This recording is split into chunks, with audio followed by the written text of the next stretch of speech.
following is a presentation of Main Street Media, your source for news, sports, and information on Main Street in Middle Tennessee.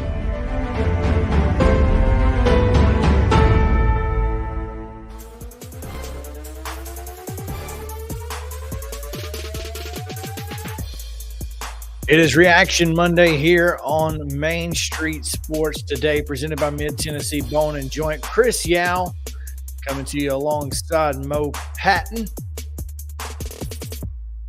Man, what a crazy weekend it was here in the land of Main Street Sports Today. But as you can see, clearly the Braves did something good because we're all wearing the A. Hashtag for the A.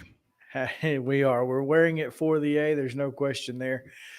Thank you guys for hanging out with us here on this Monday. We've got a great show lined up for you. Mike Patton is going to join us. He is a Nashville media voice, and we're going to talk a little bit about the Tennessee State Lane College game. It has a classic name, John Merritt. It's the John Merritt Classic. John Merritt Classic. I couldn't think of the last name for off the top of my head. That's not a name to forget. Yeah, but that's okay. Yeah, but yeah, it was a crazy weekend for Tennessee State against Lane College, and we'll get to it. So yeah, and we've got to react to college football, Titans, other NFL news, high school football. Obviously, we're getting to the Braves. All of that coming up shortly here on Main Street Sports Today. Looking forward to getting deep into it. But before we do anything else, Mo, we've got a lengthy rundown today, so we might as well hop right in and give you the weekend results in today's schedule on the Rundown. The Monday Rundown is brought to you by Zion Christian Academy. ZCA offers a faith-based, Christ-centered education in Murray County. Give them a call today at 931-388-5831 or visit zioneagles.org to schedule your appointment today. Zion Christian Academy. Prepared for college, equipped for purpose. High school football action on Friday. It was Beach 38-0 winners over West Creek. Oakland down Blackman 53-18.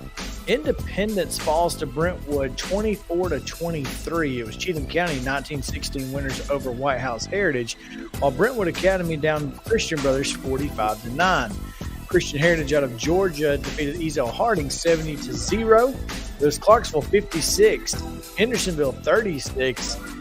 Donaldson Christian with a 47-6 win over Clarksville Academy. Clarksville Northeast 54-6 winners over Northwest.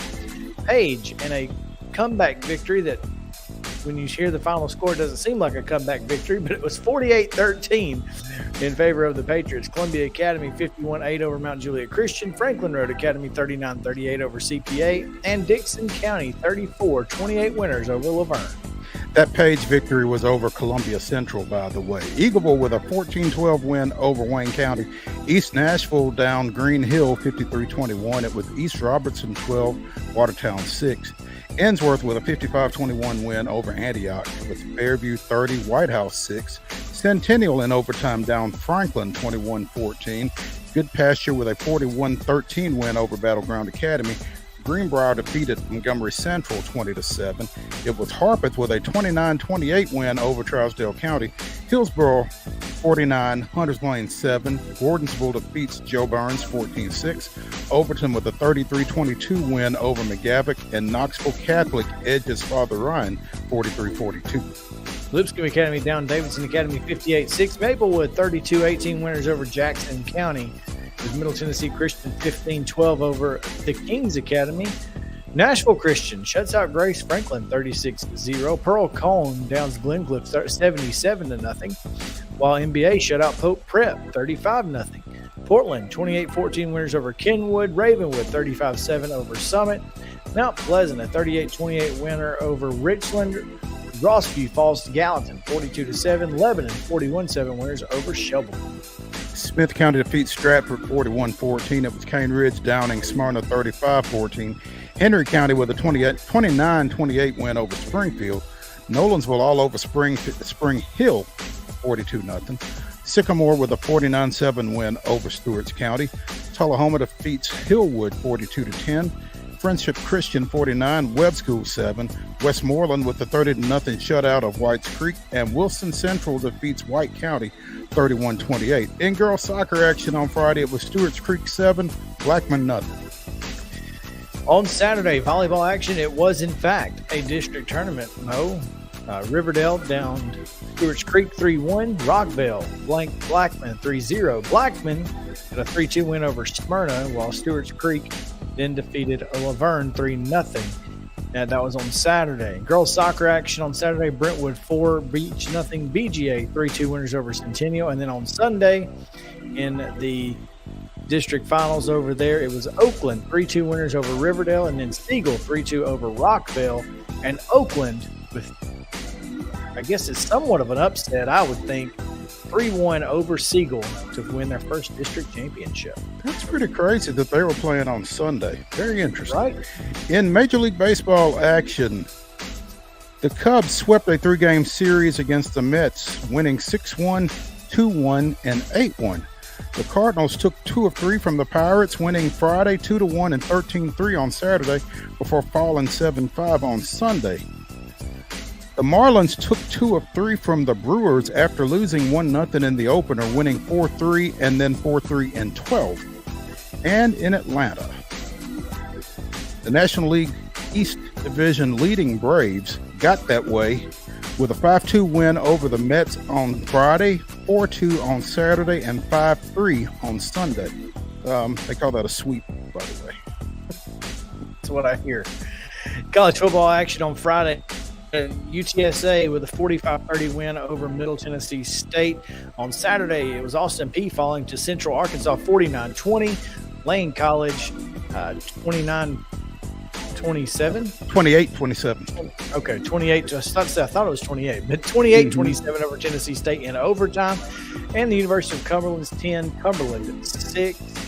In NFL action on Sunday, the Titans held off the Colts 24-17, and Nashville SC fell to Houston's Dynamo 2-1 in MLS action. Volleyball action today. Some of this will be tournament play, and I'm not exactly sure which is which, but Hendersonville. Like almost all of it, but you think? Okay. Hendersonville and Beach at 4 o'clock. Also at 4 o'clock, Murfreesboro Central and Giles County. At 5 o'clock, it's Loretto and Perry County. At 5:30, Portland is at Gallatin. At 7, Mount Pleasant takes on Hampshire, and Donaldson Christian plays at Providence Christian. Time unknown. In girls soccer action, at 5 o'clock tonight, Sycamore is at Clarksville Academy. At 6 o'clock, Gallatin hosts CPA. Giles County is at home against Fayetteville. At 6:30, Cane Ridge goes to East Nashville. And Franklin Road Academy plays host to University School Nashville. At 7 o'clock tonight, First Touch, White House Heritage is at Good Pasture. And Marshall County at home against Fairview. Pro baseball action tonight at 5:35 on ESPN Plus. It's the Cardinals at Pittsburgh against the Pirates. At 5:40, the Cubs and Reds. Again, okay. Also at 5:40, this one's on Valley Sports South. The Braves are at Miami against the Marlins. At 6:10, the Nationals are at Citi Field against the Mets. And at 6:40, the Diamondbacks travel to Milwaukee. Also in NFL action tonight at 7:15, the Los Angeles Rams are at the San Francisco 49ers. That game can be seen on both ESPN and ESPN2. And that is your rundown. Unless you have Dish Network. Oh, okay. Today's rundown, by the way, again, brought to you by Zion Christian Academy. ZionEagles.org. Check it out. Yes, so if you have Dish Network, you don't have ESPN. So there's that. That's a recent development, isn't it? As of Saturday morning.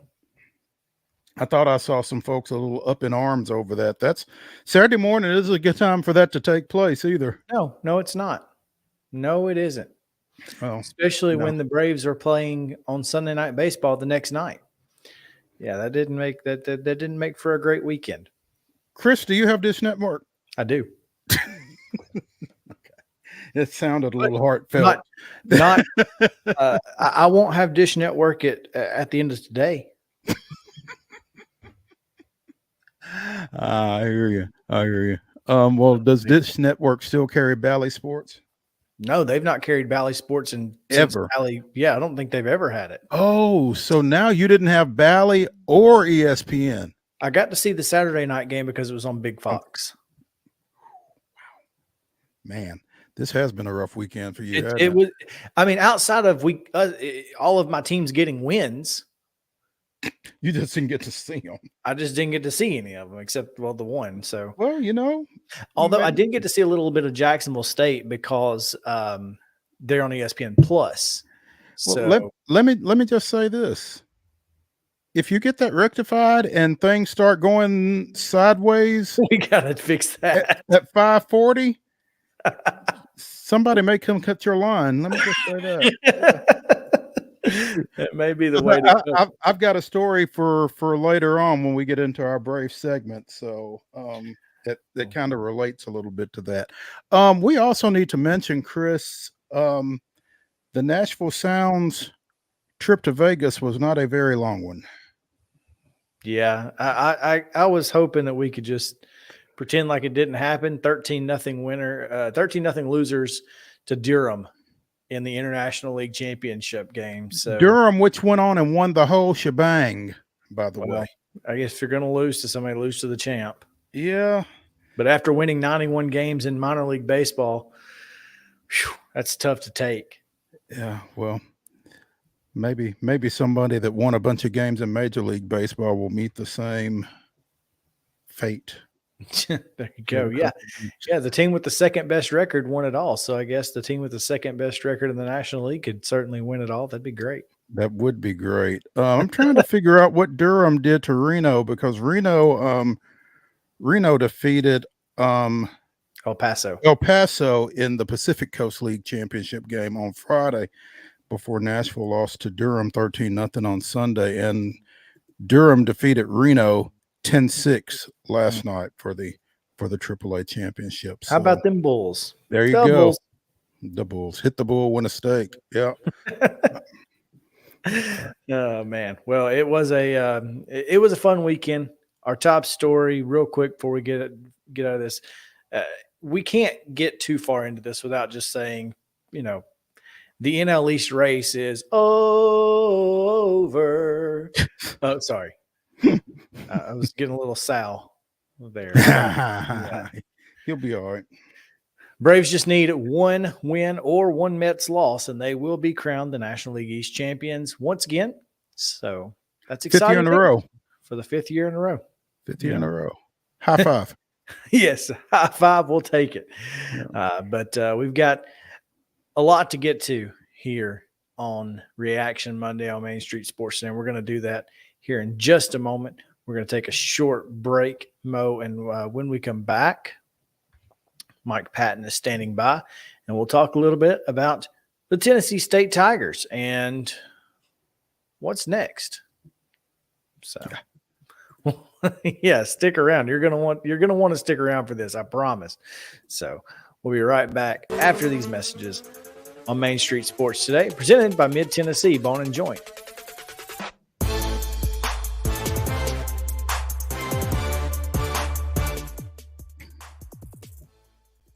Mid-Tennessee Bone & Joint treats your orthopedic injuries and existing conditions. Our trained physicians will get you back in the game faster. Contact us at 931-381-2663 or www.mtbj.net.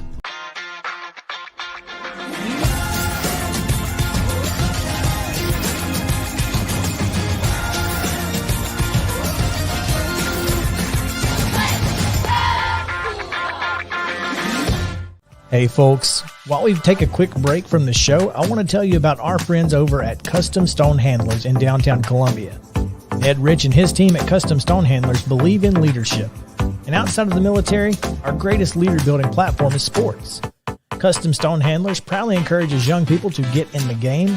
You can contact them today at 931-490-4990 or visit CustomStonehandlers.com. Jones and Lang Sporting Goods here in Columbia has been outfitting teams, officials, and anybody else from T-ball to college for 50 plus years. Be sure and check them out at 931-388-8060 or online at jonesandlang.com. Jones and Lang Sporting Goods, the look of a winner. Zion Christian Academy, ZionEagles.org or 931-388-5731. You can schedule your appointment. Go tour their campus. It is beautiful over there, and you're definitely going to want to see it. Again, it's ZionEagles.org. Give them a call, 931-388-5731, and schedule your tour today. A game without a crowd is just a scrimmage. A performance without an audience is just a rehearsal. Without your presence, high school sports and the performing arts aren't possible. Ensure that these essential extracurricular activities continue to enrich the lives of students in Tennessee. Purchase a ticket to your local high school's game or performance. This message presented by the TSSAA. Mid-Tennessee Bone & Joint has been the official sports medicine provider for Maury County Schools for more than 40 years. We specialize in orthopedic injuries, and our Ortho Quick walk-in service lets you bypass the ER. Visit us online at www.mtbj.net.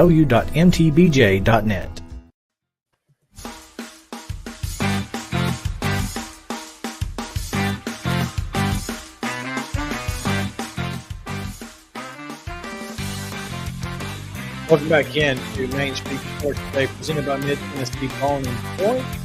Chris Gow, alongside No Pat, the Hall of Famer, if you will. Yeah.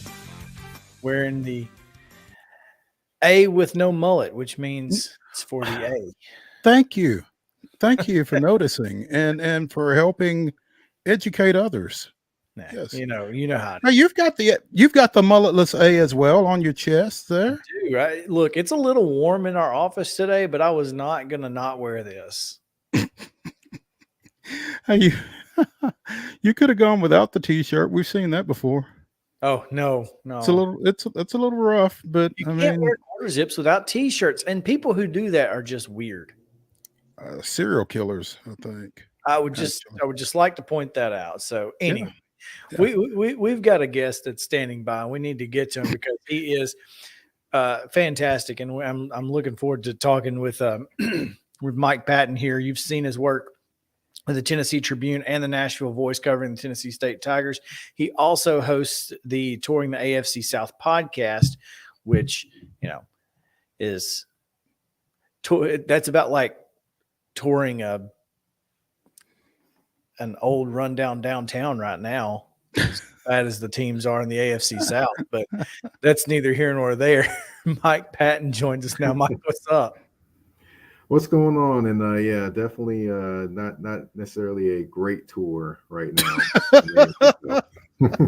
It's an interesting tour, though, I'm sure, Mike, but we don't want to get too far off in the weeds with that, because you were in the press box at Hale Stadium in the hole on Saturday afternoon for quite the interesting event, as the John A. Merritt Classic went to someone other than the home team.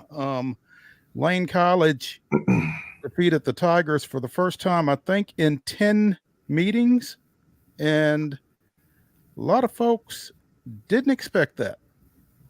Me included. I did not expect that either. But it was honestly, just watching the game, it got off to a little bit of an auspicious start to begin with. Lane drove the field the first drive on Tennessee State.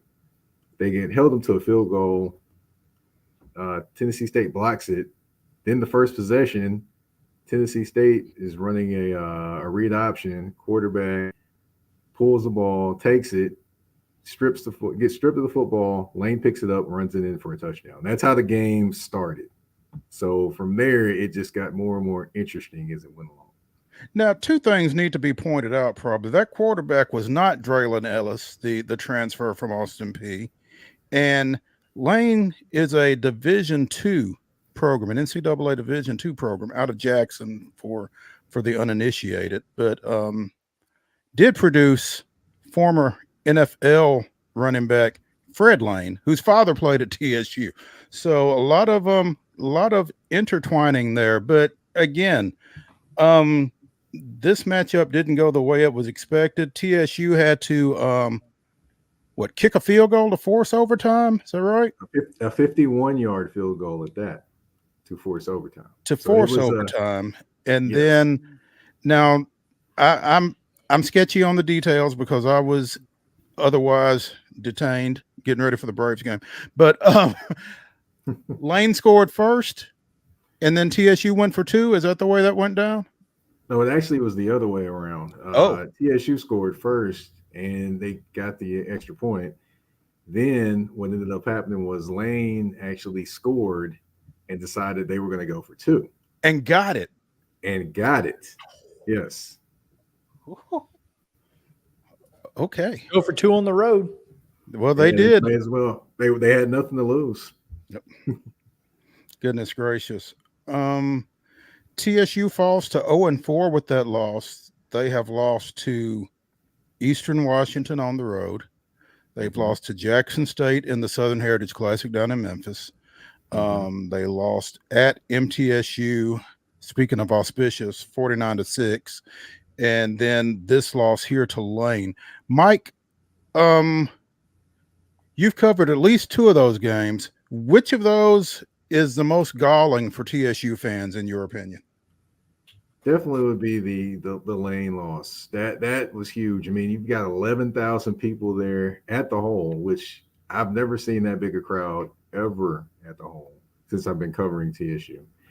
And it just, you could sense just the look of astonishment on everyone in the crowd. They were just, it wasn't, besides the people from Lane, there was literally, TSU fans were kind of stunned. And it was a huge loss. I mean, the other games, I would say you're playing against two top 15 FCS teams, and then you're playing against MTSU. So it wasn't expected they were going to come out of those, with a big win or, 3-0 or anything like that. But the Lane game was supposed to be a win, and it just wasn't.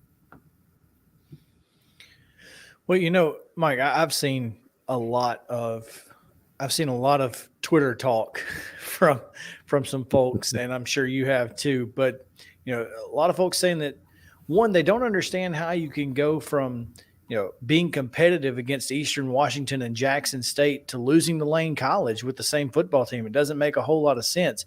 But when you throw in that 49-6 loss to Middle, and confidence wise, you don't know how these kids are going to react. What is the difference between this team and the team that we saw in Memphis and out in Eastern Washington? Well, I would say offensively, the big difference is you don't have Draylon Ellis out there, who's your starting quarterback. You don't have your star running back and Starling there. You don't have Cam White as a wide receiver out there. So those are three big pieces that were missing in that game. So I would say that's a difference. But defensively, they were missing the starting safety from the transfer there from Houston. He was actually not out there on Saturday either. And also another wide receiver was missing too. So it was a lot of things that were missing. So I wouldn't say necessarily confidence-wise. It's more of, to me, I think they were missing pieces that they didn't think they needed for that game, but ended up actually needing for that game. Well, that makes a lot of sense, though. Because that was my thought was, how does this happen? And that was a lot of people's questions. So that clears that up. And personnel does matter. I mean, it's just the facts of the matter. Jimmy's and Joe's, baby. It is Jimmy's and Joe's. We're speaking with Mike Patton, Nashville freelance journalist who covers Tennessee State football on a regular basis, among other things. You can find him at Mike Patton 82 on Twitter to follow all of his work there. But Mike, I would think that regardless of what personnel TSU may have been playing without, the coaching staff would have told you that this is a game that they should have won. That's correct. They more than likely would say, hey, we should have won this game.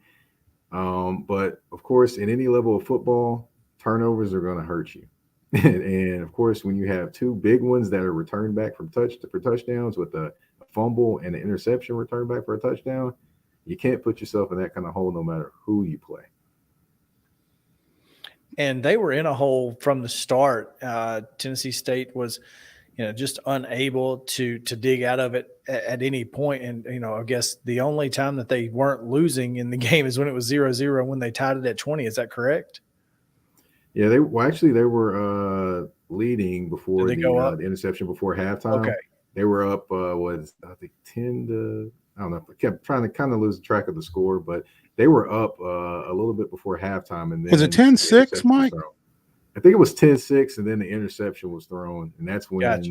Lane took the lead and on that interception right there before halftime. And they were playing catch up the rest of the game. Okay, because every time I was checking the score throughout the day, and it looked like Lane was up by about a field goal or more at any given time. So it's speaking of this coaching staff and telling you that they should win this game, is there an issue at this point between leadership and this coaching staff? Should there be an issue between leadership and this coaching staff, or is this just you chalk it up to personnel and move on?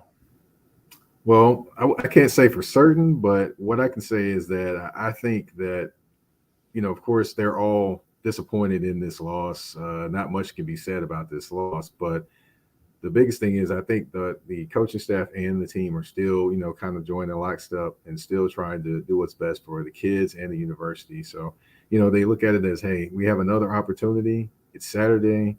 It's Bethune-Cookman. It's homecoming. Let's get this ship right.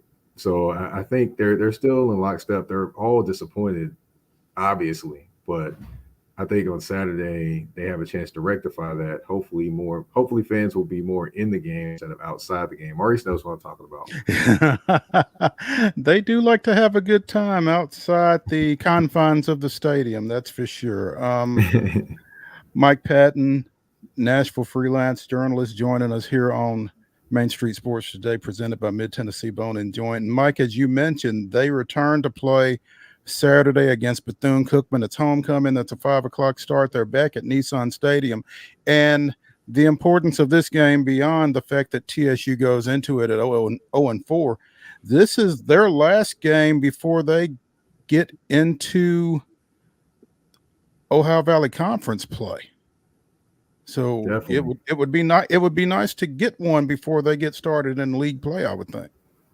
Definitely. I mean, going into the game against Lane, honestly, I was looking at it, okay, cool. They faced their three toughest opponents. The only tough opponent they really have left is UT Martin, and then this game happens. So, yeah, they definitely need to go get this game. I mean, of course, they were in kind of a little bit of a similar predicament last year. Things weren't going well, and all of a sudden they won 4 out of 5, and that's including some OVC games, and they were right there potentially to win the. They went to UT Martin and lost that game. So, I've seen this picture a little bit before, maybe not as bleak looking as some would say as this one looks, but if anybody can bring them out of it, I think Eddie and the staff, Coach George and the staff can bring them out of this and kind of redirect them going forward. With these 4 losses to start the season, Eddie George is now 5-10 as a head coach. This is his only head coaching venture. And, a friend of mine posted something on his Facebook account over the weekend referring to Eddie. And, this is a guy who had never really considered coaching as a possibility before he was approached by officials at Tennessee State regarding this position and succeeding Rod Reed, former TSU linebacker who rose up through the ranks as an assistant and a defensive coordinator before taking over that program. What are your thoughts? What do you see as far as a guy who's never been in that position before, being in that position at the top of the program? Well, one thing that you notice, and I've noticed over the time, and that Eddie has talked about, the Coach George has talked about, is that he's learning and growing as a coach, as well as the team is learning and growing with him. So he's still growing and learning different situations, different things, and you notice that in terms of how some situations are handled or not handled as well. So. I mean, it'll just be interesting to see if he's going to continue to grow, or those situations are going to work themselves out, or the support staff around him is going to be able to pick up the slack in those instances as well. So it's been interesting just to kind of watch him, maneuver and grow as a coach. In some situations, great. In some situations, haven't. But you do know one thing: the kids do love playing for him. I was talking to J.J. Holloman, who transferred here from Florida International, and he's like, "Hey, he's a players coach, and he's the players. He definitely is the best one of the pro player coaches, which I haven't had that before, is what his words were. So they do love and enjoy playing for him. Now he's not as adamant about Coach George as Dion is about Coach Prime, is he? Oh my goodness! He hadn't dropped any Nick Saban bombs, has he? Just making sure. Nah, I don't think any of those have come out yet. No, that's great. Look, it is a different world going from not being even in football really to coaching Division I football. Let's not forget that FCS is still Division I. I mean, it's a tough place to be, and you really kind of have to know what you're doing when you get into it. And sometimes it works out, sometimes it doesn't. But if he can continue to recruit the type of talent and get the talent transfers in that he's been able to do, if given a little bit of time, do you feel like that he has the opportunity to make Tennessee State, a viable place to win football games? I definitely think he does. I mean, just look at what he's done with a whole offseason worth of recruiting. He brought in a starting quarterback. He brought in a couple starting wide receivers. I mean, he's brought in a starting safety, a starting linebacker from Ohio State transferred here.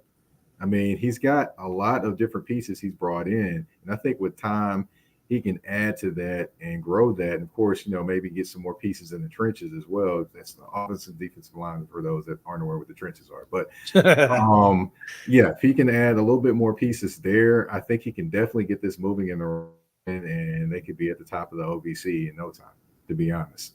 Just it's a matter of that, and then also a matter of him continuing to grow and mature as a coach, which, I mean, you could already see the changes from his first game to now, and it's going to be amazing to watch the changes from now to the next game. And, of course, he has to go through things to get to things, and that's with anybody and anything that you're going to do.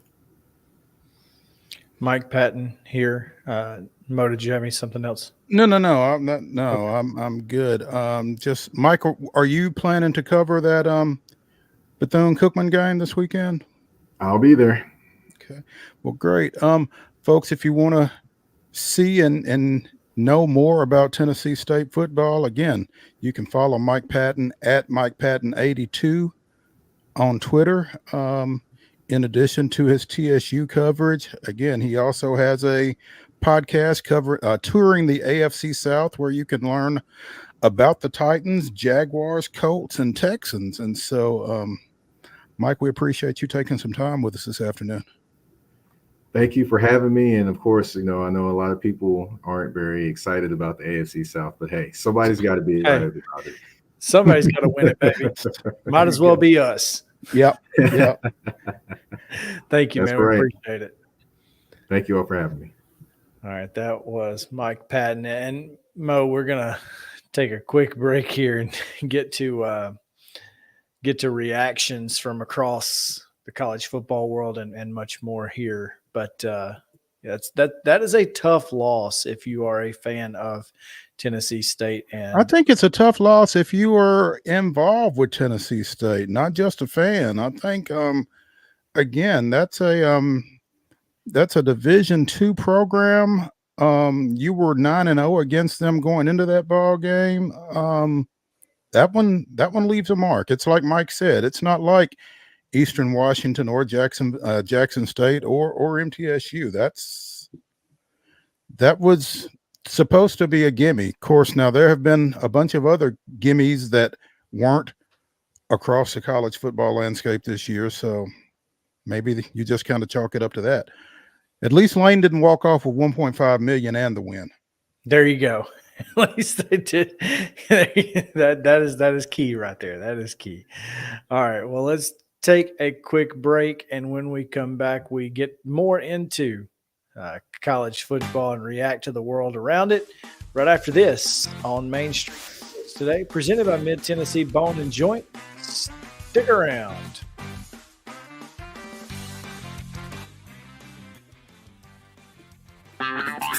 This is Chris Yao with Main Street Sports Today. Every show, Mo Patton and I welcome friends from all across the sports landscape, from high school coaches and reporters to national, college, and pro sports personalities. You never know who might stop by for a chat. AP Tennessee sports editor, three-time Tennessee Sports Writer of the Year 2020 TSWA Hall of Famer. She covers the Titans, the Predators, the Grizzlies, college football, and hoops. Please make welcome Teresa Walker. Former University of Tennessee, former Team USA Olympian, ex-Cy Young Award winner, R.A. Dickey. R.A., did I miss anything? Man, that was sweet. Yeah, I need to listen to that before I go to bed every night. That was nice. Has 5 sports Emmys. That's not bad for the other guy in Wham, Ryan McGee. Other guy in Wham married the best looking girl, Bananarama. So other guy in Wham had a pretty good life. From preps to pros, we're taking on the sports topics you care about. Tune in across Main Street Media social platforms at 2 p.m. or on demand on your podcast distribution platform of choice.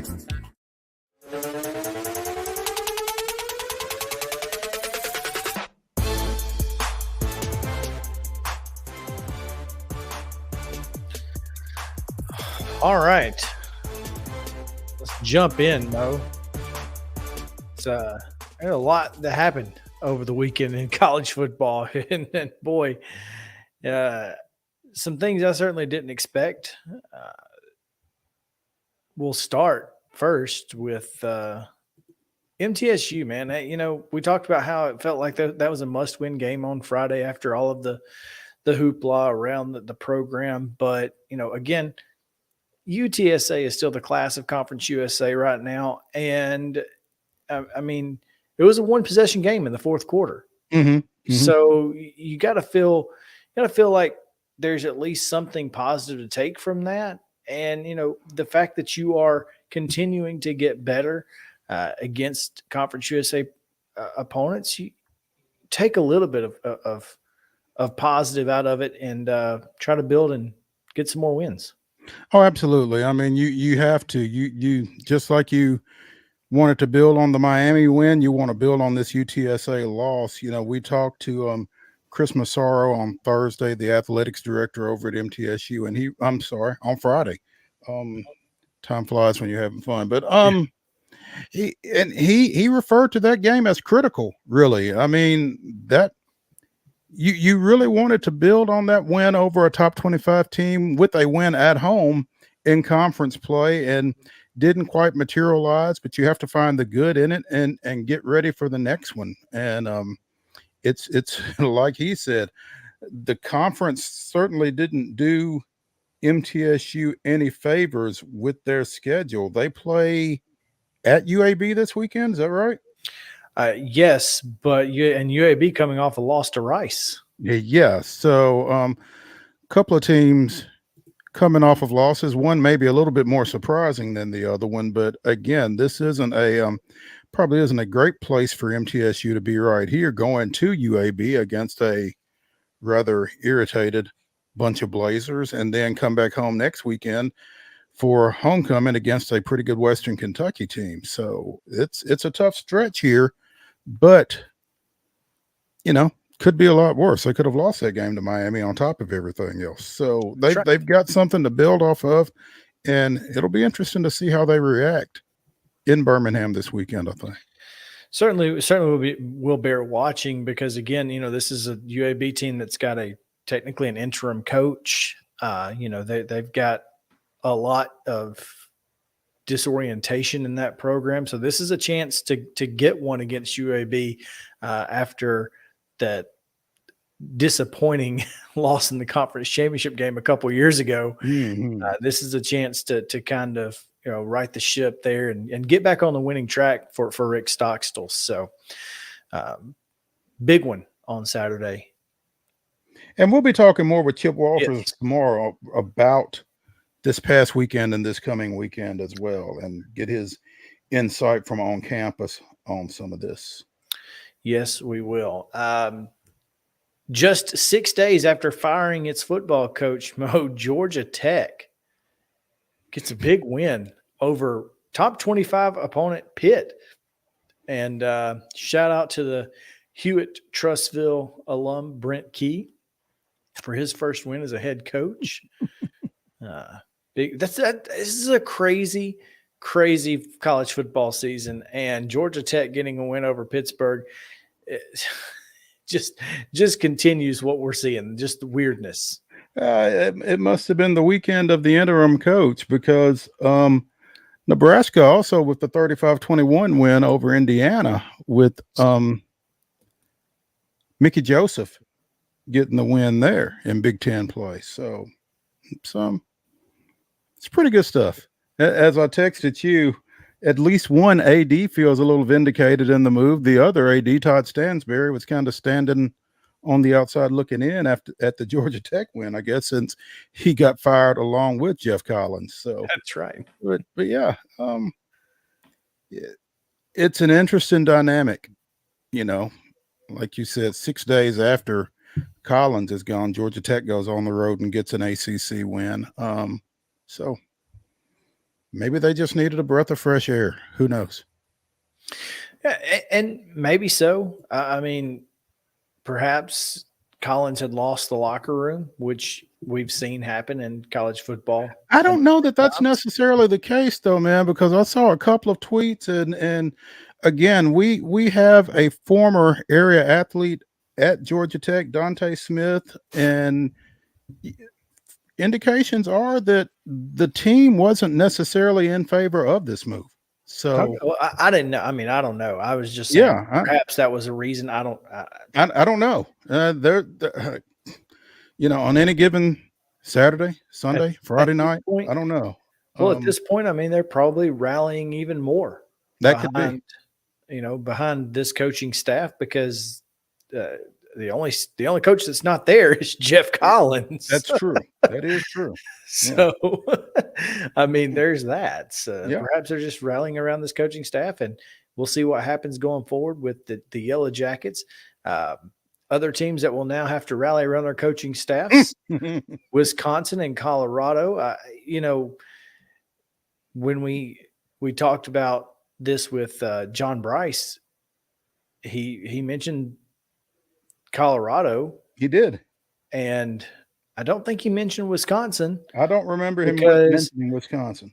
I don't know that anybody thought Wisconsin was going to necessarily get rid of Paul Chryst, but boy, they have had a tough go of it this year. A lot of folks thought that they were the favorites to win that division, and the Badgers have struggled, to say the least. Maybe losing to former Badgers coach Brett Bielema was just too much.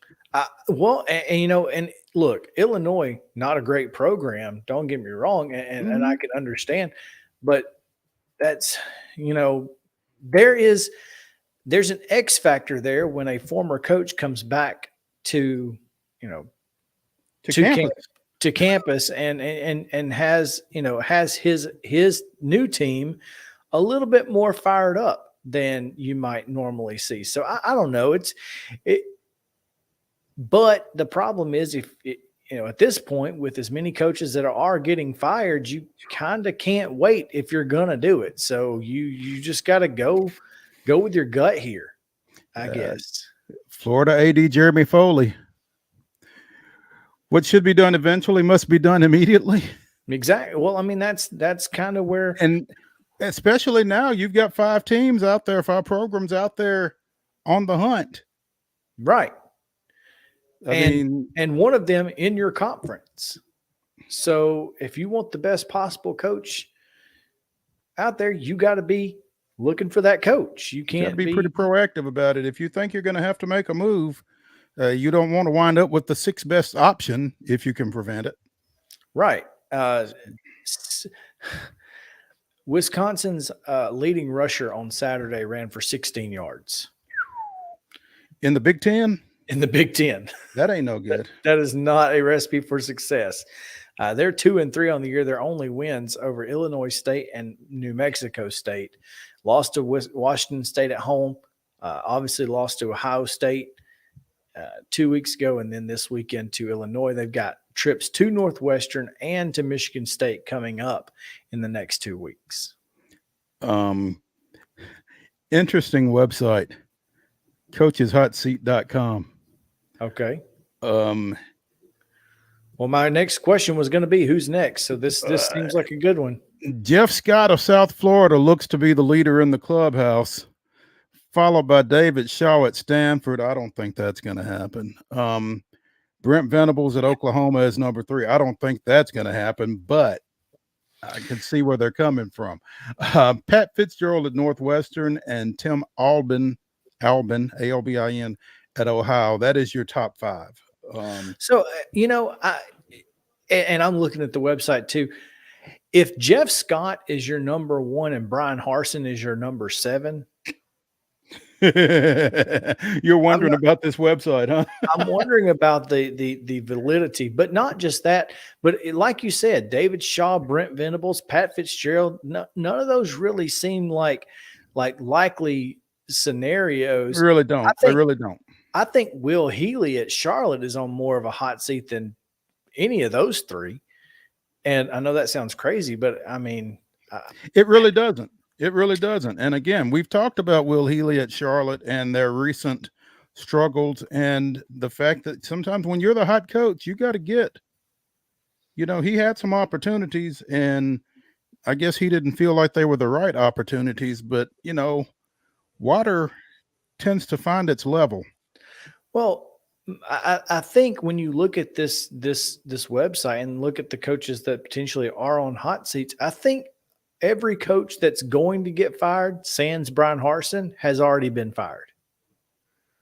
Yeah, I don't think particularly as you look at the top 10 in particular. I don't think Sarkisian's not going anywhere. Jimbo Fisher, and recall the text that I sent you over the weekend. Jimbo Fisher ain't going nowhere. Okay, well, you say that, but Paul Feinbaum reports that it's not impossible. Well, nothing's impossible. No, he's saying that he's hearing that boosters are willing. A friend once told me, if money is the problem, there's no problem. And that's certainly the case in Texas. Especially at Texas A&M. So, I mean, his buyout is somewhere between 85 and 95 million. It's 100% guaranteed. The entire contract is guaranteed. So, I mean, it might be a Nolan Richardson situation. They give me my money, they can fire me tomorrow, What door do you want me to leave out of, and what time? You want me to leave? That's it. Yeah. But I mean, Ken Niumatalolo at Navy's not going anywhere. Steve Sarkisian's what, in his 2nd year at Texas? Right. He's not going anywhere. Now, Scott Satterfield, that could be a day-to-day situation at Louisville. Every day is a day-to-day situation in Louisville. It doesn't matter if you're Scott Satterfield, Bobby Petrino, or anybody else. In between, yeah, you're right. So, but it's interesting. And, I mean, there was a time, I'm old enough to remember, when coaches didn't get fired mid-season in college because, it wasn't about that. But, clearly times have changed. Because once again, the only coach that's not there is the head coach. It's still the same staff, folks. Yeah. That's a little weird to me, but whatever. Anyway, I think a lot of times it's just performative. Oh, it is. It is. But also, as you said, you're trying to kind of get out there and let people know we do have a vacancy, as opposed to folks who are conducting coaches searches with a coach. It is something they certainly like to do down in the South. Anyway, south of here. South, yeah, a little south, a little east. Georgia struggle win over Missouri, man. Struggle. That's one way to put it. I tell you, I was walking out of Truist Park and somebody had it pulled up on their phone, and I walked by and I saw. I bet they weren't happy. They weren't happy at all because about that time, Missouri was up 22-19. I'm like, oh. Well, if they don't kick 5 field goals, they win that game. But Georgia's defense stiffened when they stoutened up when they needed to stouten up. And forced some field goals. And Hey, credit to the Missouri kicker after he shanks the game winner last week against Georgia, coming out and hitting 5, including a couple from 50, I think.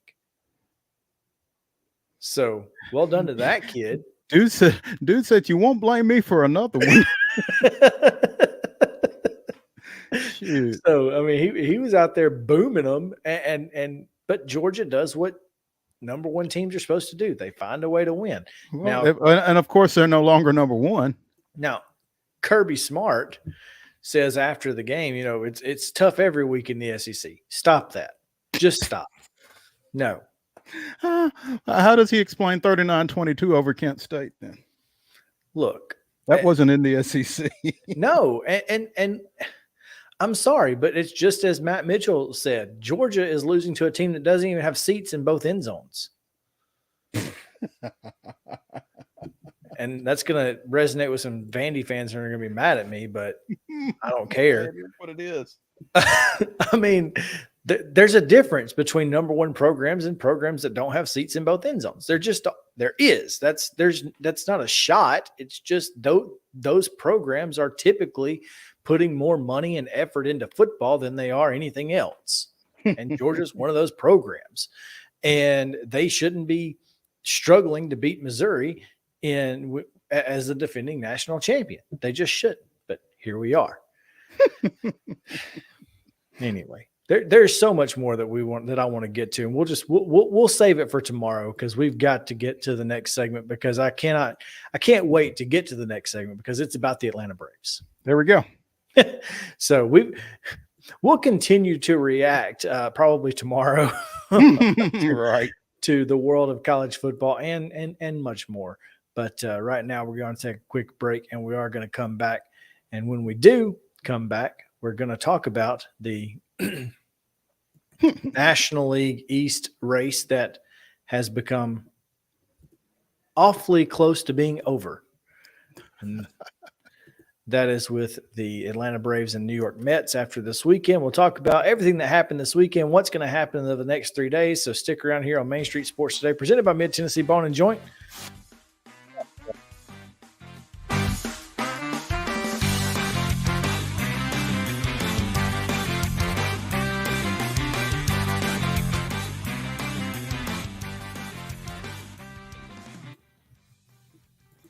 Mid-Tennessee Bone & Joint treats your orthopedic injuries and existing conditions. Our trained physicians will get you back in the game faster. Contact us at 931-381-2663 or www.mtbj.net.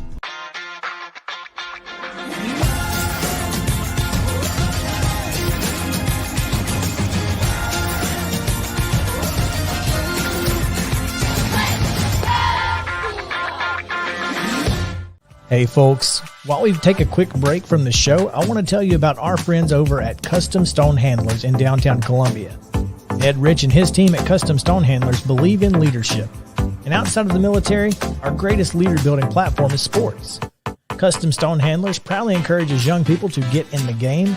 You can contact them today at 931-490-4990 or visit CustomStonehandlers.com. Jones & Lang Sporting Goods here in Columbia has been outfitting teams, officials, and anybody else from T-ball to college for 50-plus years. Be sure and check them out at 931-388-8060 or online at jonesandlang.com. Jones & Lang Sporting Goods, the look of a winner. Zion Christian Academy, ZionEagles.org or 931-388-5731. You can schedule your appointment. Go tour their campus. It is beautiful over there, and you're definitely going to want to see it. Again, it's ZionEagles.org. Give them a call, 931-388-5731, and schedule your tour today. Are you an enthusiastic sports fan? Want to have fun and get in on the action? Heck, yes. That'd be awesome. Have great attention to detail? Want to stay active? Definitely.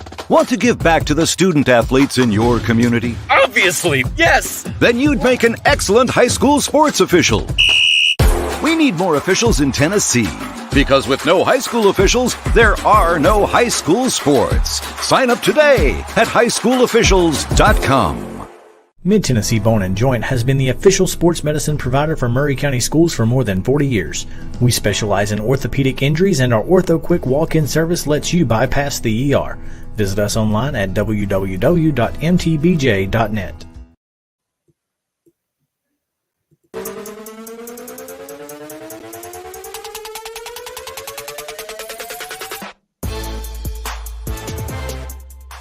Welcome back in Main Street Sports Today, presented by Mid-Tennessee Bone and Joint. Chris Yao and Mo Patton coming to you here on this Monday edition, Reaction Monday, Main Street Media TV. And boy, what a weekend it was for the Atlanta Braves, as we talk a little bit about the eventual NL East champions. I'm just going to say it because it worked on Friday. We talked ad nauseum, it felt like, about what the Braves were going to do if they had to pitch in the wild card round, and then at the end we just said, well, that's who needs to worry about it, because we're going to sweep this weekend. And boy, did they. They did. Absolutely. Took care of business 5-2 on Friday night. Was trying to keep up with that and the Page Columbia Central game, and then kept up a little closer on Saturday night from right field as they won 4-2. And then last night with the 5-3 victory. And Dansby Swanson and Matt Olson homered in each game. That's insane. That really is. Now the rest of that story, Jody and I were in the clubhouse shop when Swanson and Olson hit their home runs on Saturday night, and I was almost scared to go back to my seats. Because if the Mets had gone back up while we were sitting there, I would have left. and I wouldn't have blamed you at all, because clearly it's me. But no, they the other 42,000 people in the stands had nothing to do with it. Nothing to do with it. It was all me. Yeah. So it was a lot of fun. And as Snitker has said, the crowd that Saturday night was electric with everything else that was going on, college football and everything else. They still sold out, and it was packed, and it was fantastic. And all 3 nights, apparently, again, I didn't get to see Friday night, but I did watch last night's game, and it's a heck of an atmosphere. It was almost like playoff baseball in the stands, pretty much. And I think a lot of the fans, playoff for the Braves. Well, that's true, and I think a lot of the fans felt that way, especially with the Mets coming in. That was one of the more fun sidelights of it, was watching those miserable Mets fans Saturday night walking out of there. They were like a lot like the team. I mean, they just wore it, man. It was I don't think I would ever go on the road for a game of that magnitude in the event of what happening. Yeah, because I don't want to be that guy or gal. Yeah, I understand completely. Trust me, because I've been that opposing fan in some places. Wasn't a lot of fun, was it? It's not, especially when you're talking trash the entire game. And you lose, and you got to walk out of there. Talk about a walk of shame. But let's talk about the biggest series of the season. There's no question, biggest series of the season. Matt Olson, Dansby Swanson, each homer in all 3 games. All right. Kenley Jansen gets the save in all three games. It really felt like this was the series of redemption for a lot of those guys, because Olson had been in a terrible slump. Obviously, Dansby has not been bad throughout the year. He was terrible to start the season. Mm-hmm. But how about that? I mean, I think to me, that's as important as anything else, is these guys, your veterans, your leaders, stepping up when you got to have them. Someone tweeted earlier today at Trenciarte.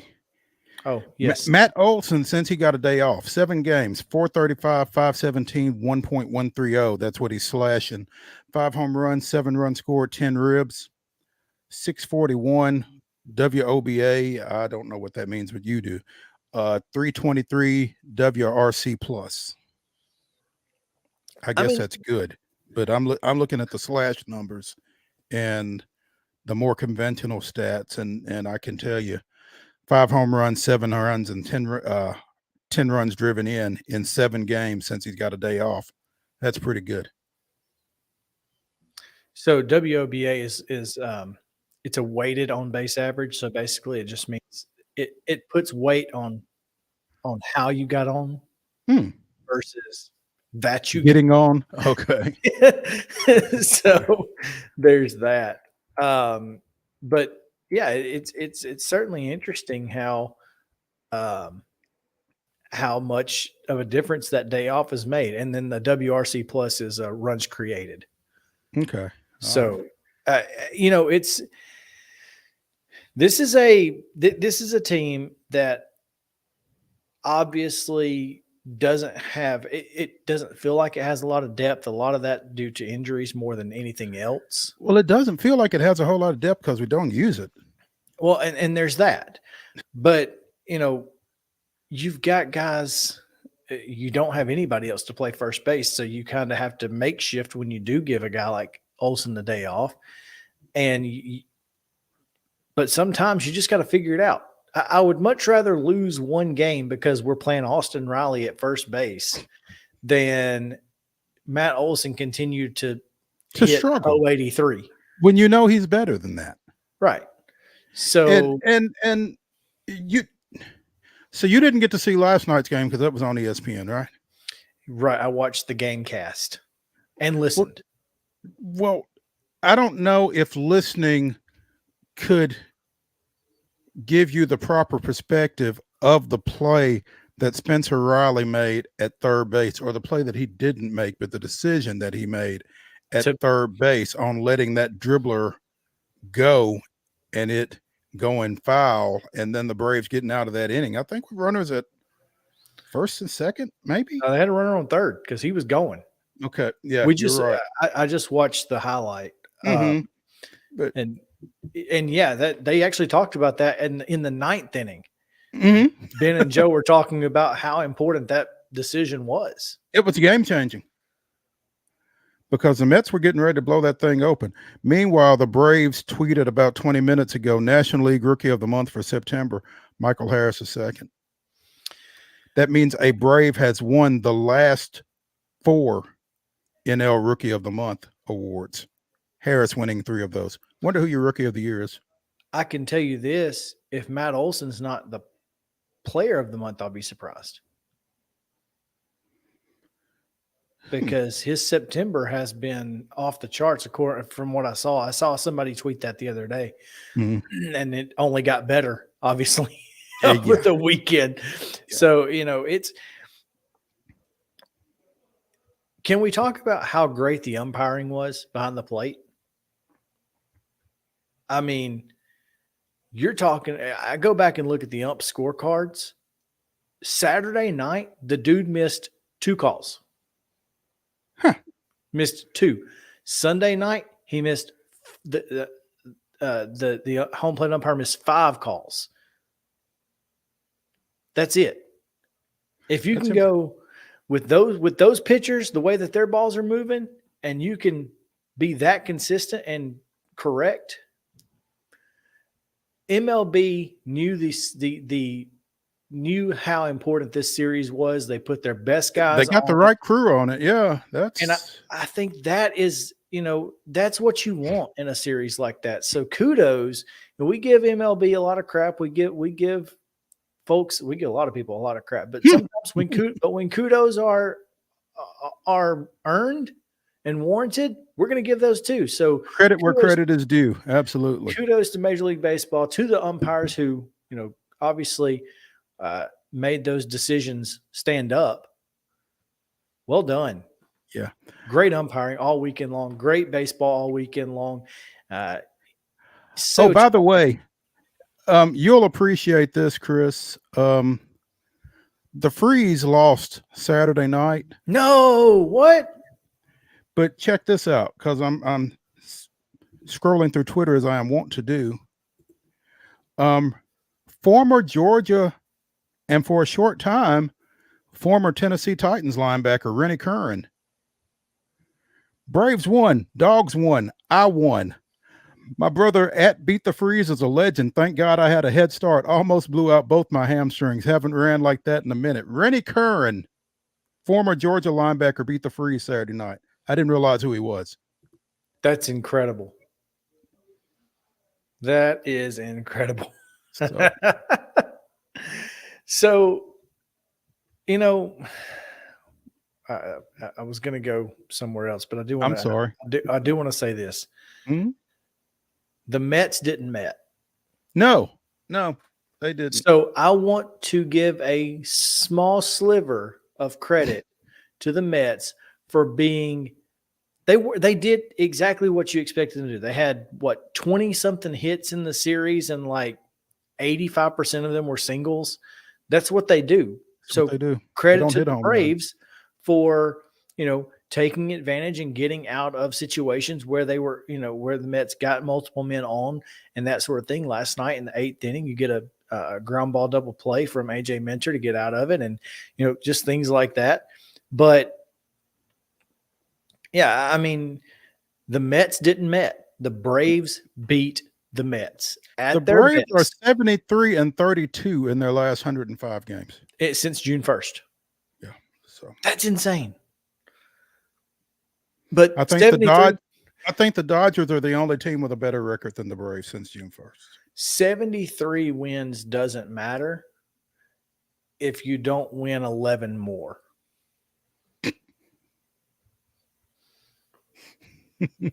I'm just saying.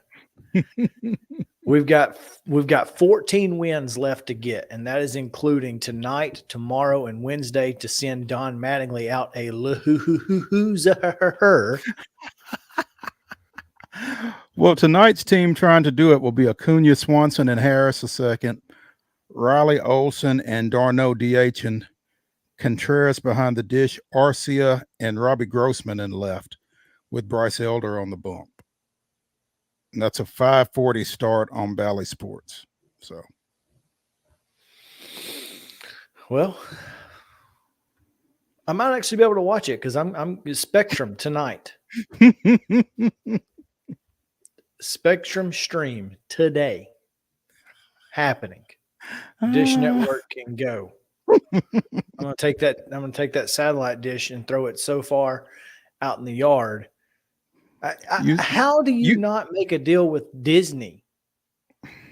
You sound like us when we realized that Hulu wasn't carrying Bally. It's like, oh, okay. Well, we're done. And in the spirit of giving credit where credit is due, it was Jody that figured out that Direct carried Bally, and so I thought about Direct. Do you guys have Stream, the DirecTV Stream? Is that what you're using? Is that something that you would suggest? It's pretty user friendly. It's got a lot of options. All right.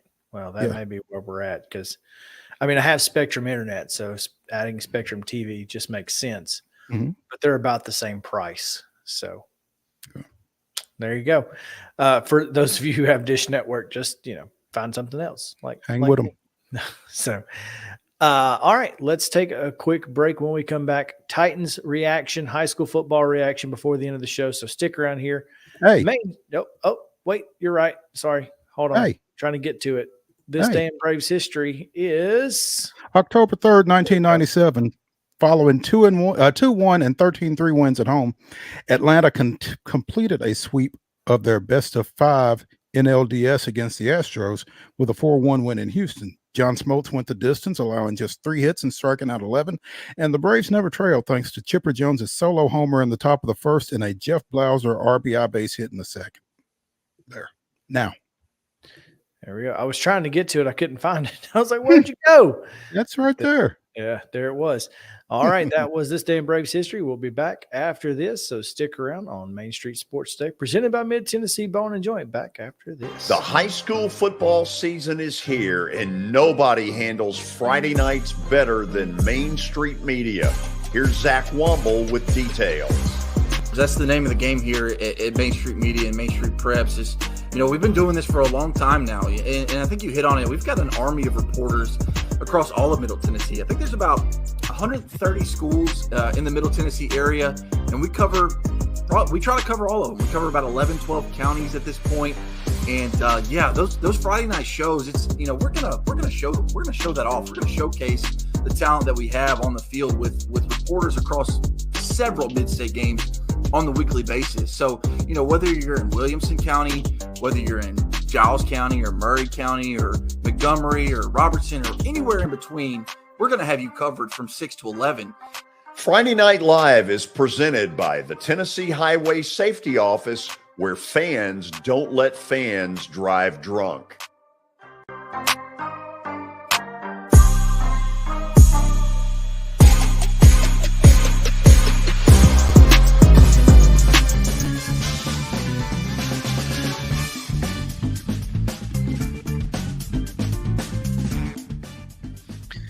Welcome back in Main Street Sports today, presented by Mid-Tennessee Bone and Joint. Mo,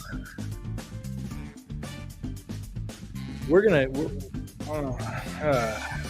don't know where to start.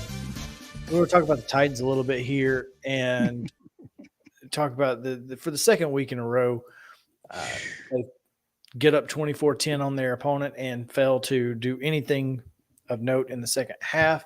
Well, not only did they fail to do anything of note in the second half, they didn't do anything of note to end the first half, because they had a chance to kick a field goal there, and Ryan Tannehill makes an awful clock management decision trying to run for a first down inside of 5 seconds left.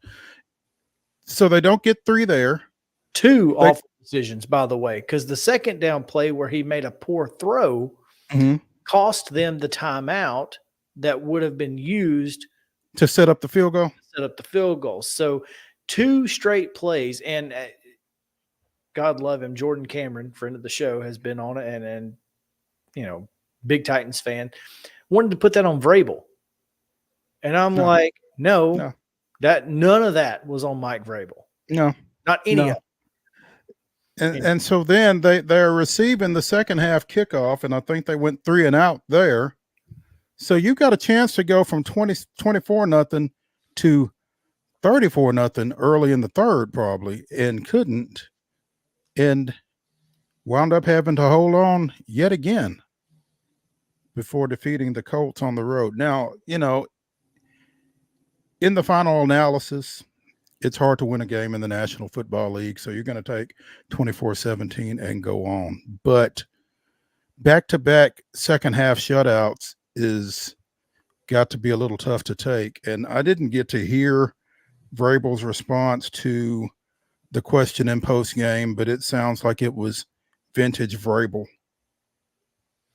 Well, and somebody said, and it probably was, it was vintage Vrabel doing his best Belichick impression.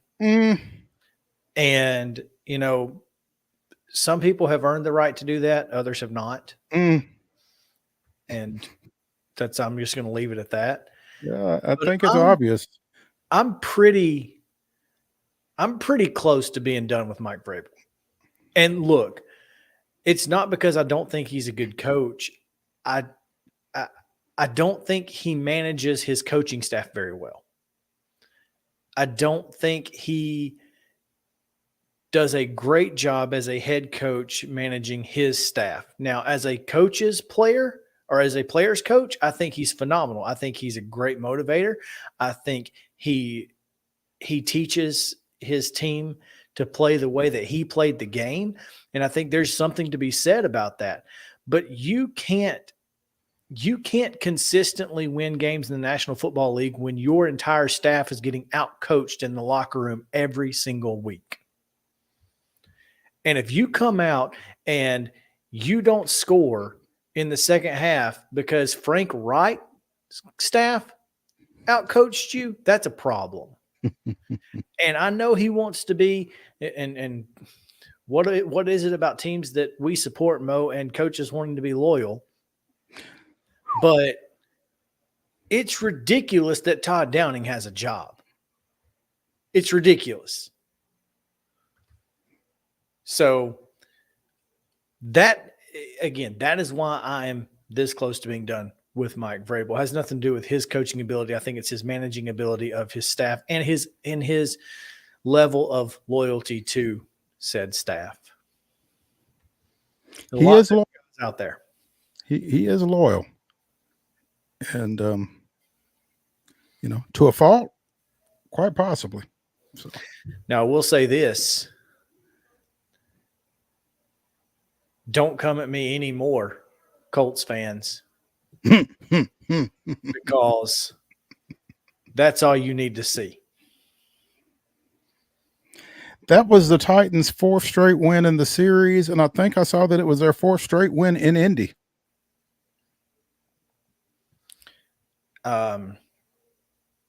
That would, yeah.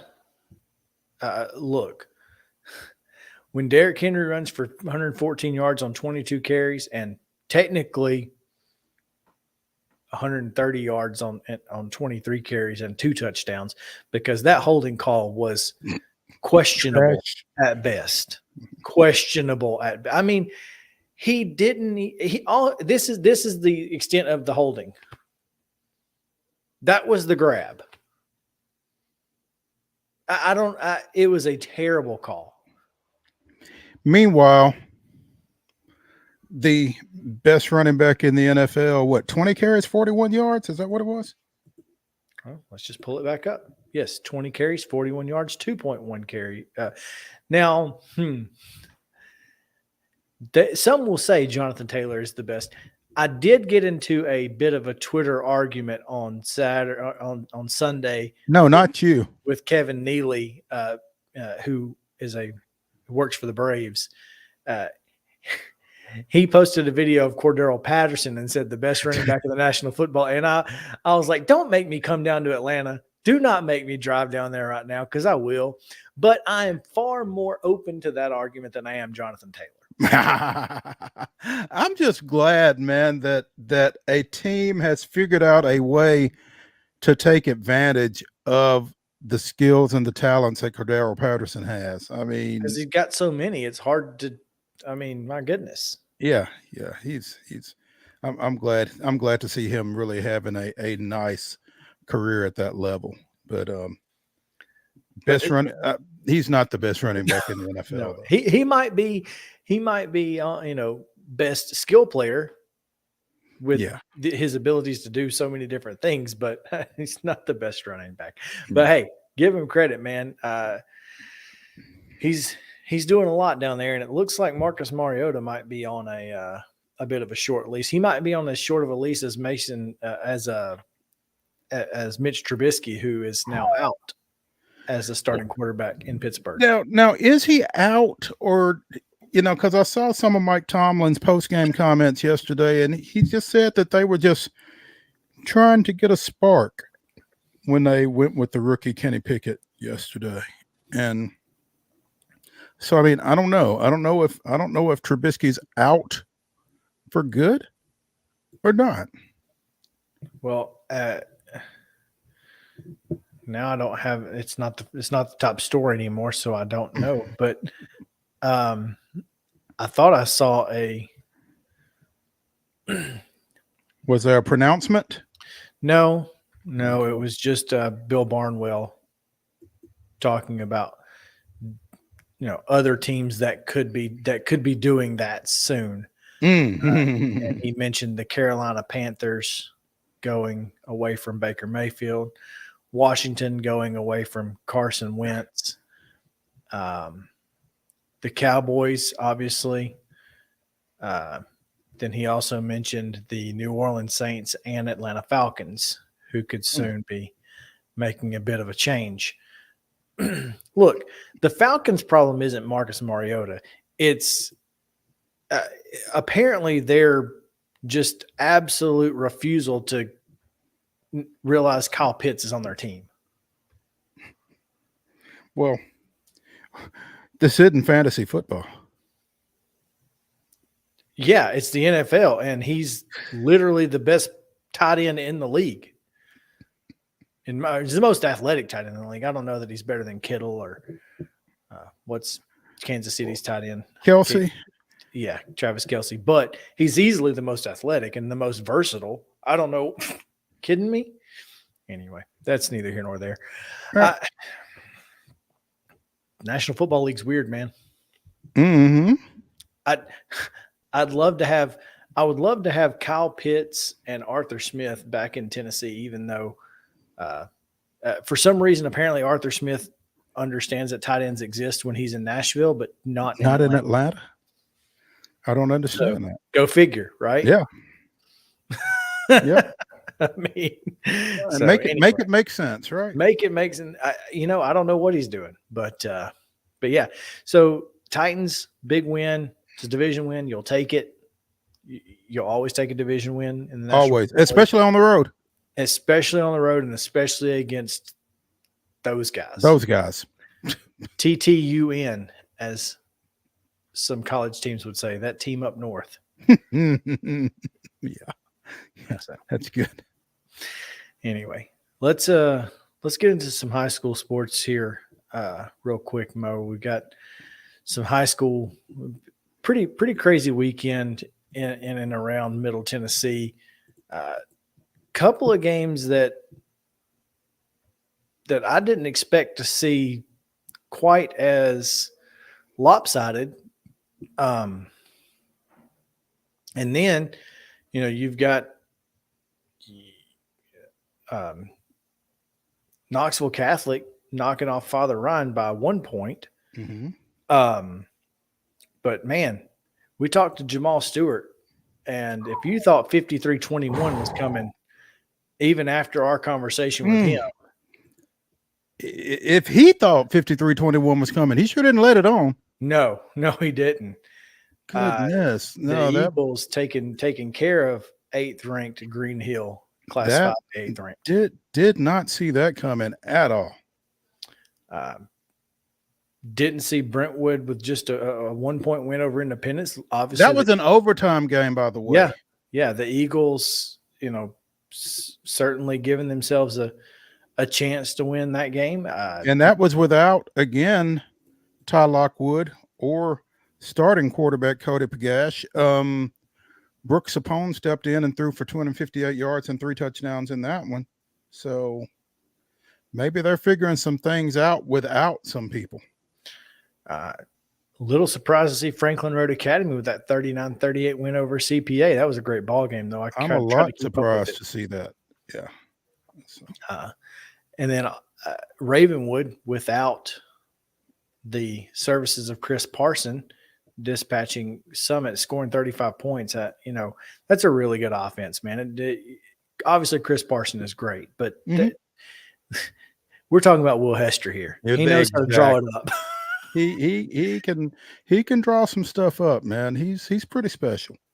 He really is. Speaking of some of our favorite coaches, what about 53-18 over in Rutherford County on Friday night?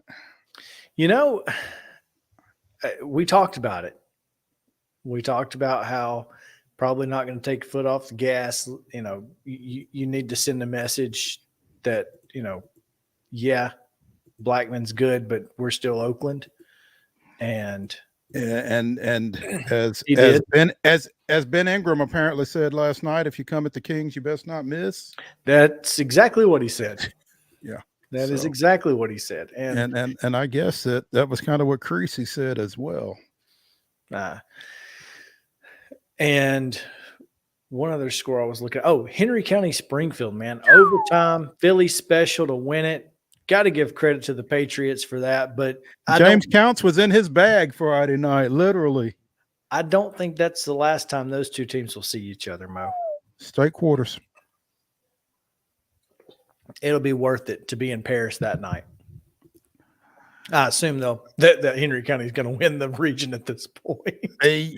Yeah, I mean, they would have to lose twice otherwise. So, yeah, I don't – that's a heck of a statement, Chris. I mean, we've made that drive. It's not fun, but it'll be a heck of a game once you get there. No question, just like the last one was.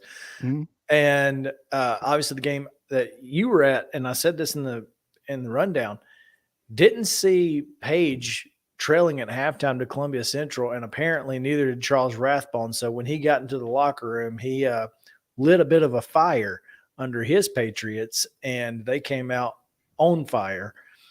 And tell me about this play that you said was potentially game-changing. Central was like 3rd and 8, maybe from maybe the 32-ish. And Luke Usselton threw a ball on a rope that kind of bounced off Jordan Davis's chest, caught it on the run, and went about 50 yards. The play went for about 50 yards. There was an offensive face mask called, and there was a horse collar tackle called, and the penalties offset. They replayed the down. Usselton got strip sacked.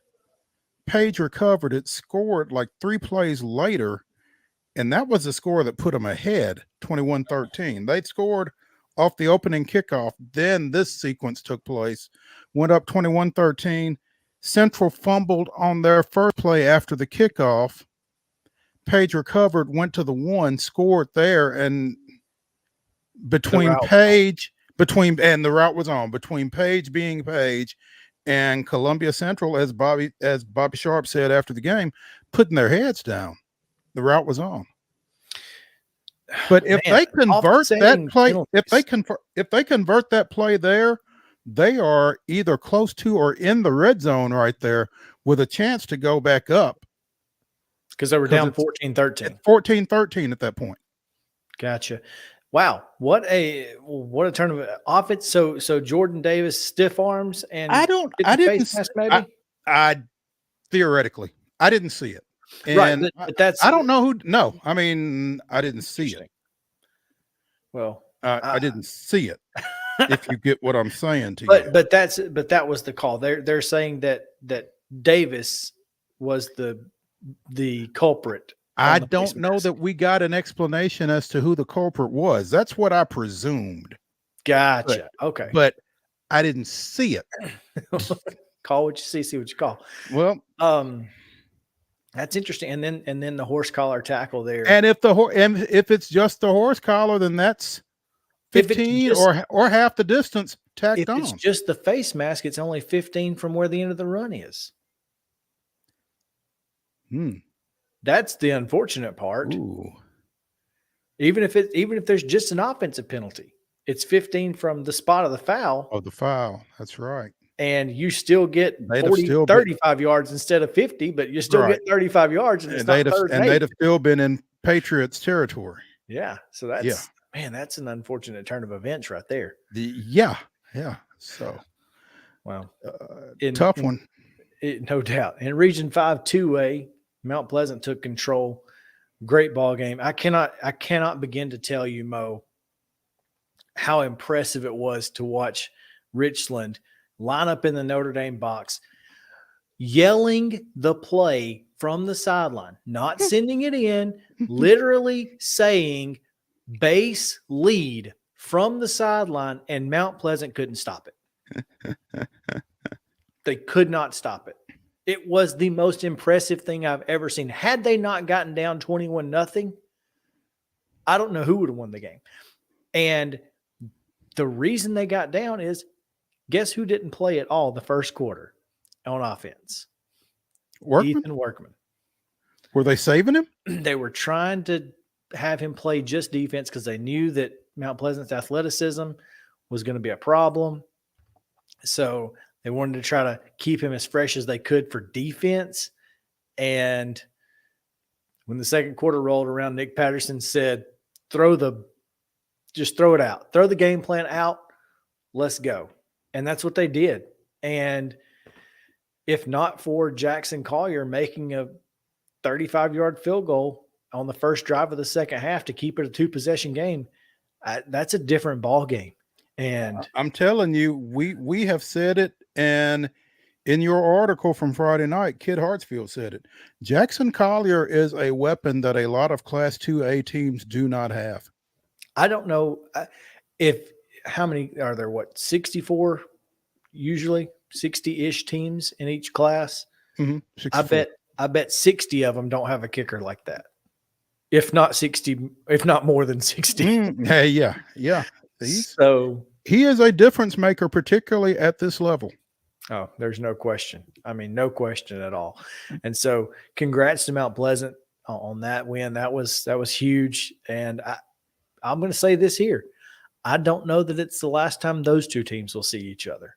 Well, with Cascade dismantling Forest over the weekend, I think the axis of power has kind of flipped in that region now. Yeah, I think it will. To me, and I said it in the article, the controlling interest in Region 5 2A right now lies in Mount Pleasant. Yeah. And I think, and now Richland has Loretto coming up, and that's going to be a massive, massive game for both of those two teams, because I think that could determine a home playoff game. Mount Pleasant finishes up against Summertown and Loretto, I think. I'm sorry, Summertown and Forest. Yeah. So the Tigers right now, I would think, are looking at running the table. But, yeah, you could see a Mount Pleasant-Richland rematch as well. And this one would be in Mount Pleasant. Don't be surprised is all I'm saying. Well, the last time they were in Mount Pleasant, Richland spoiled homecoming. So there is that. So look, this Mount Pleasant team is a lot more healthy than that one was. But, yeah, you're not wrong. I'm telling you, man, 5-2A has been a blast to watch. Loretto's not bad. So Richland, they looked really good Thursday night against Summertown. And they look good against Mount Pleasant. Mm-hmm. I mean, you were at that game too. Right. I mean, that's a good football team. So they are. Yep. Don't sleep on the Mustangs either. Anyway, we're over time, but it's been fun reacting. We've got plenty more to react to. We've got Chip Walters tomorrow. We may try to get another guest. I was looking at the guest board over here. May try to grab somebody else to see what's going on, but a ton more college football to get to. There's no question there. We'll continue talking about the Braves. Obviously, we'll get some MTSU stuff, perhaps some Titans.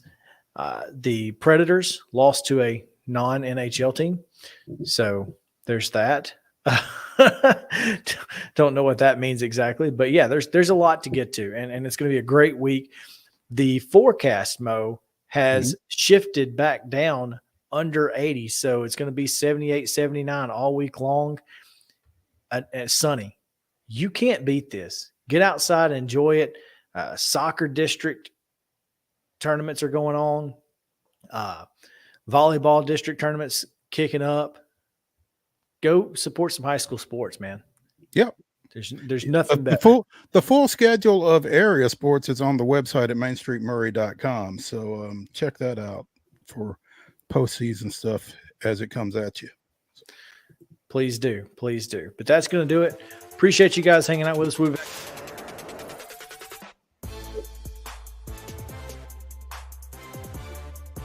For Mo, I'm Chris. Have a great day.